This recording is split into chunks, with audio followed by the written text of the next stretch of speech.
Welcome to the Building Doors Podcast, where we're not just pushing for opportunities for women's voices to be heard, we're creating them. I'm Christy Harst, voiceover actor and creator of the Building Doors campaign. Join us as we amplify voices, break barriers, and build doors together. Hi, I'm Ali Murphy, and I'm a door builder in the Building Doors campaign. I started voiceover actually when I was a kid. I was an actor when I was a kid, and I did some ADR, so it's kind of like dubbing for crowd and stuff like that, loop group stuff for the BBC for a drama show back then. And that was my first time behind the microphone. And I remember loving that, especially because it was just fun. I was a kid, so it was just really fun for that time in my life. And then after that, it was actually I'd given up acting because of a few knockbacks, and I'd started flying around the world as a flight attendant. And having all that fun around the world had caused me to gain a bit of weight. And so I'd become a larger woman, and I wasn't feeling too happy with myself. So I joined a weight loss program and lost about 45 pounds. And they were looking for real people to be like the face of the weight loss group. And I auditioned because I used to do acting. I was on TV in the 90s. So I thought this will be fun. I'd lost a bit of my self-esteem along the way, but I thought it'd be fun. So I auditioned and I got picked, and they said they wanted to do my own individual commercial as well as doing the group commercial that they'd originally planned. And I ended up filming this commercial, then going in for photo shoots. And then one time I'd landed from a trip. I'd been in San Francisco, and the production company picked me up from the airport in a little limo. I was there in my little flight attendant uniform. I went to a recording studio and I recorded some commercials. And I loved it, just being behind the microphone and being in that world. It was very natural to me. It felt really good and natural. And when I came out, the engineer was like, "Oh, is this your job?" And I said, "No, I'm just a flight attendant." And he said, "You should really do this. You've got that natural gift." And that stuck with me. And I started looking at classes, and I started looking at whether it was maybe possible to go back into doing something creative. And just a few years after that, I took redundancy and ended up opening my own voiceover business. And here I am 9 years later.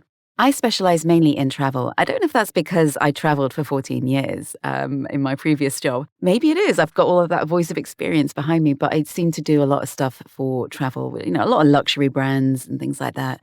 I guess that's my accent that comes through for that.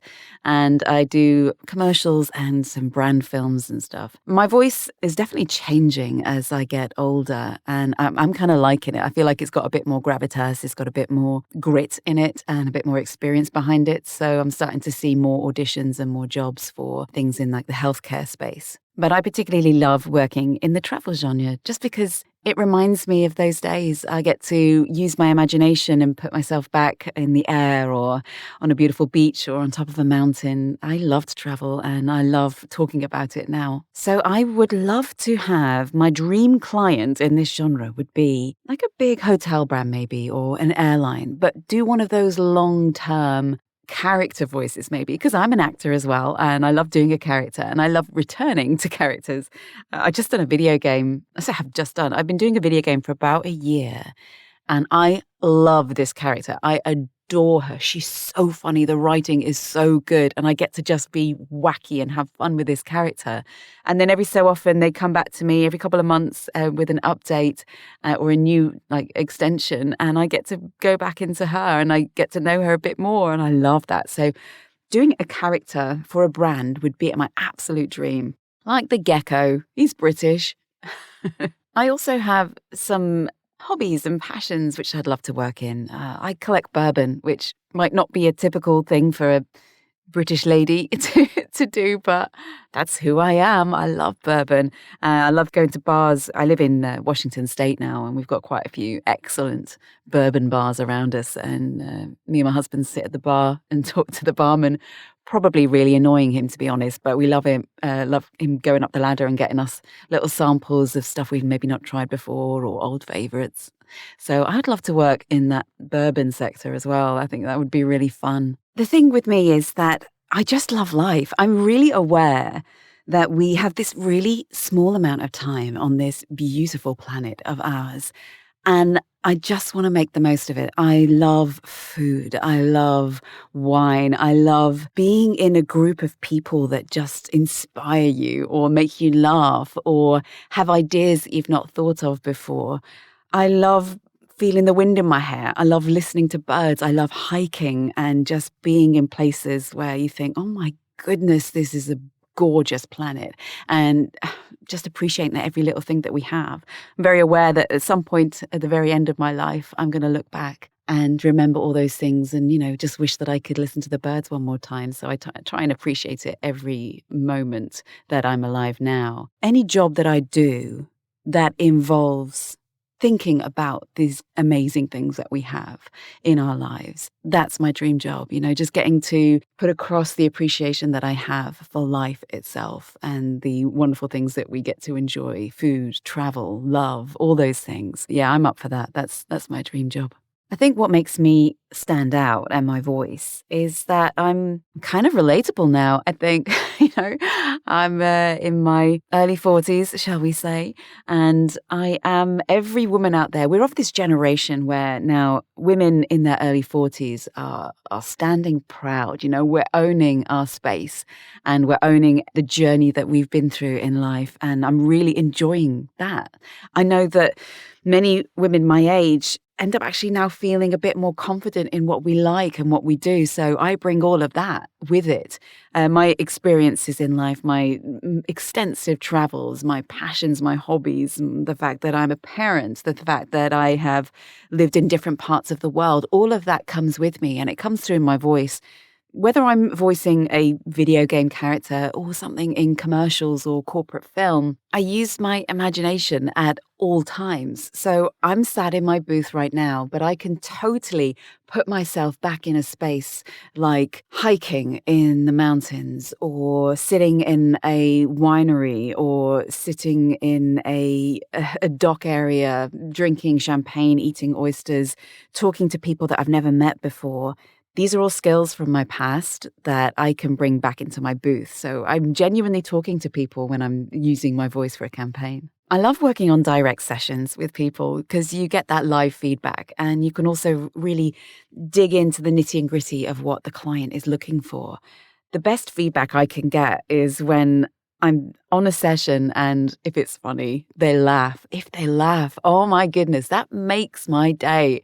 So if people are laughing or if people are just like, wow, man, this sounds really egotistical now, but if you get it in one take and they're like, well, I guess we should probably do some more while we have it. I get that quite a lot and I love it because it just makes me feel like this is what I'm meant to be doing. This is where I am. It's what I'm meant to do. And getting that feedback live in a session is incredible. So I really do enjoy working with people because it becomes more collaborative then as well. You really get to chat about what you're looking for, the nuances in the script that you want to pull out, or the vision that you want the listener to have when they're listening to this commercial or film or whatever it is. We get to really do that in lifetime and get to be collaborative on it. I think the biggest thing that influences my VO style is the fact that I've been a storyteller for many years. I'd sat on the plane chatting to passengers at the first class bar or down in the back galley in the middle of the night. I would be talking to people from all walks of life. And I'd share my stories, they'd share theirs. It's a really individual, unique experience, that middle of the night conversation with somebody that you've never met. I mean, things get deep. It's amazing. People become vulnerable, I think, when they're traveling, when they're alone, when they're in the middle of the night and they're talking to strangers and someone who's there and open.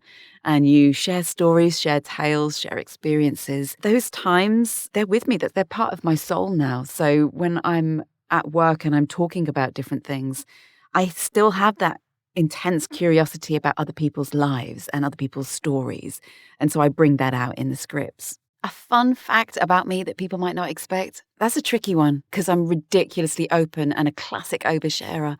I think something that might be a bit weird.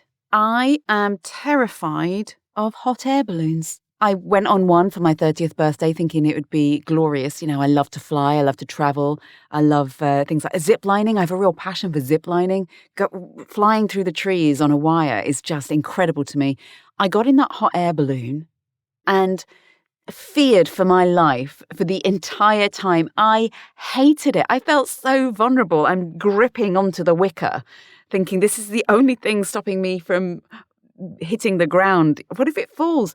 Do you know what? It might come from a time. There was a time. I'm going to tell you a quick story here. There was a time in St. Lucia. I was on a trip, and on the beach there were guys offering parasailing experiences, which is where you stick a parachute on your back and you get dragged behind the back of a boat and you go up into the air, and it's beautiful. I think I'd done it when I was a teenager in Spain on a holiday, and I'd really enjoyed it. And so I thought, oh my gosh, this sounds amazing. I'm going to do this. I like to make the most out of every trip. Even now today, if I, just visiting a city for 24 hours, I have to go out and see everything that I can. So I was going to do this trip where I get to go on the back of it and go parasailing on the back of a boat. I'm paired up with this teenage boy who's about 16 years old, and we get on the parasail and we're floating upwards and it's all great. And then suddenly the harness that's under my bottom slips and goes basically up to my back. And I'm suddenly hanging on for dear life. There's nothing stopping me, just slipping down and falling however many feet it was. It felt like 1,000. Who knows what it was? And I was absolutely terrified. I stood there kind of dangling, holding on. And, I lift weights, so I'm pretty strong, but it was really tricky to hold on for that long. And the wind's beating you as well. So I laid back to try and make sure that the back strap was kind of holding me like a cradle. And I was waving down to the ground going, help, help. And they were waving back going, hello, you're doing great. And I was like, no, you don't understand. I'm about to slip to my death. And so maybe that's where my fear comes from, because I was 20 minutes in that position. When I got back to the boat, I'd lost all muscle use in my back because it had been tense for that long, just trying to keep myself from falling to the ground. Maybe that came back to me when I was in that hot air balloon. And absolutely hate hot air balloons. Fun fact about me. If my voice were a brand, what would it be known for? That's a tricky one, because do you know what? I'm a mix of brands. I'm reasonably classy because I'm British and we have to be. It's what the king asks us to do. No, I've traveled the world. I'm world wise. I've had a lot of experiences, but I'm also pretty clumsy and I'm wonderfully imperfect. And I think that brings a lot of fun to my voice. So yeah. I don't think I'd be any one brand, because I don't think any brand would choose some classy, clumsy mascot. Thanks for checking out my Building Doors podcast episode and for your support of the campaign. If you'd like to work together, you can email me at hello@alimurphy.co.uk and visit my website at www.alimurphy.co.uk to hear more of my work. Thanks for listening to the Building Doors podcast. Want to hear more? Check out all our episodes at buildingdoorsvo.com/podcast and follow us on Instagram and LinkedIn at Building Doors VO. We'd love to hear from you, so call us on our 24/7 hotline at 216-307-1917 and leave us a voicemail with your thoughts. Do you want to support the podcast? Well, we love coffee. Buy us a cup through the link in the description or at buildingdoorsvo.com. Until next time, keep pushing forward, keep speaking up, and let's keep building doors together.